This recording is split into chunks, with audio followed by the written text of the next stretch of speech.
ఓం శివాయ గురవే నమః. శ్రీ భద్రకాళి మాత్రే నమః. నేను మీ కాళేశ్వరం చరిత శర్మ.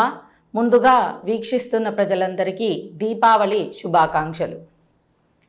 ఈరోజు ఈ వీడియోలో మనం ధనత్రయోదశి అంటే ఏమిటి, ధనత్రయోదశి నాడు ఏ దేవత పూజలు చేసుకోవాలి, ధనత్రయోదశి నాడు లక్ష్మీ కుబేర వ్రతం చేసుకోవడం వల్ల కలిగే ఫలితాలేమిటి తెలుసుకుందాం.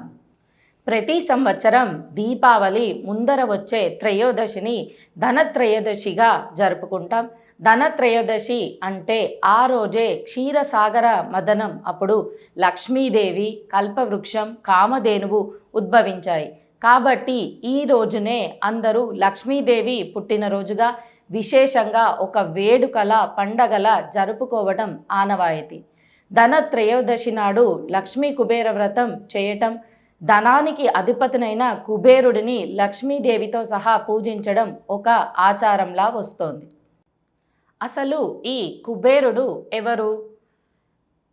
బ్రహ్మ మానసపుత్రుడు అయిన పులస్త్యకునకు, తిరునావిందుని పుత్రికకు విశ్రావసుడనే అతడు జన్మించాడు. ఈ విశ్రావసుని కుమారుడే కుబేరుడు. ఈ కుబేరుడే మొదట లంకాధిపతిగా ఉండేవాడు. కుబేరుని దగ్గర నుండే రావణుడు లంకా రాజ్యాన్ని పొందినట్లు రామాయణం చెబుతుంది. ఎందుకంటే కుబేరుడి సవతి తల్లి కుమారుడే ఈ రావణుడు.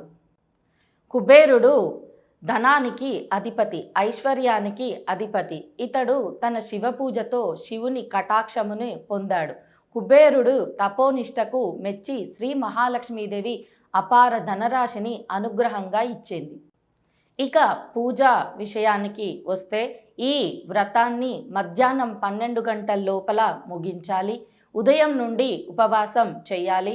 ముందుగా ఒక మండపాన్ని ఏర్పరిచి ఆ మండపం మీద పీటను ఉంచాలి. ఆ పీట మీద కొత్త వస్త్రాన్ని పరిచి దాని మీద బియ్యం పోయాలి. తరువాత ఈ వ్రతకల్పంలో వచ్చిన యంత్రాన్ని పటంలా ఉంచుకోవాలి. ఈ యంత్రాన్ని మండపంలో తూర్పు భాగమున ఉంచాలి.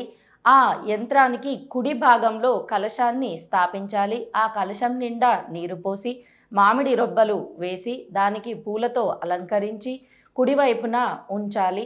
ఆ తరువాత నవగ్రహారాధన జరపాలి. పసుపు గణపతిని పూజించాలి. ఆ తరువాత కుబేర గాయత్రితోనూ కుబేరుని అష్టోత్తరాలతోనూ పూజ చేయాలి. కుబేరుని పూజ కోసం కుబేరుని ప్రతిరూపాన్ని పెట్టుకోవాలి. ఆ ప్రతిరూపం లేని వాళ్ళు వెండి బిళ్ళను పెట్టుకోవచ్చు. అది కూడా లేని వాళ్ళు 21 ముఖాల రుద్రాక్షను పెట్టుకోవచ్చు, లేదా ఏకముఖి రుద్రాక్షను కూడా పెట్టుకోవచ్చు. ఇవన్నీ లేని పక్షంలో 1 రూపాయి బిళ్ళనైనా కుబేరుని ప్రతిమగా ఉంచుకొని పూజించుకోవచ్చు. తరువాత లక్ష్మీదేవిని లక్ష్మీ గాయత్రితోనూ లక్ష్మీ అష్టోత్తరాలతోనూ పూజించాలి. చివరగా కథలను చదువుకోవాలి. ప్రతి కథకు హారతి ఇవ్వాలి, కొబ్బరికాయను కొట్టాలి, అప్పాలు నైవేద్యంగా పెట్టాలి. ఈ వ్రతానికి అప్పాలు మరియు బూరెలు నైవేద్యంగా పెట్టడం తప్పనిసరి. ఈ వ్రతకల్పంలో 3 కథలు వస్తాయి. ప్రతి కథకు ఈ విధంగానే చెయ్యాలి. ఇది ఆకస్మిక ధనప్రాప్తి కోసం చేసేవారికి 3 కథలు వస్తాయి. ఆరోగ్య ధనప్రాప్తి కోసం చేసేవారికి 1 కథ వస్తుంది. ఈ విధంగా లక్ష్మీ కుబేర వ్రతాన్ని ఆచరించి సకల ఐశ్వర్యాలని పొందగలుగుతాము. ఈ ధనత్రయోదశినే అక్షయ తృతీయ అంటారు. అష్ట ఐశ్వర్యాలను పొందే పండుగ అని కూడా అంటారు. పాండవులు అక్షయ పాత్రని పొందిన రోజు కూడా ఈ రోజే. శ్రీకృష్ణుడు కుచేలుడికి బంగారు పట్టణాన్ని ఇచ్చిన రోజు కూడా ఈ ధనత్రయోదశి నాడే. సర్వే జన సుఖినో భవంతు.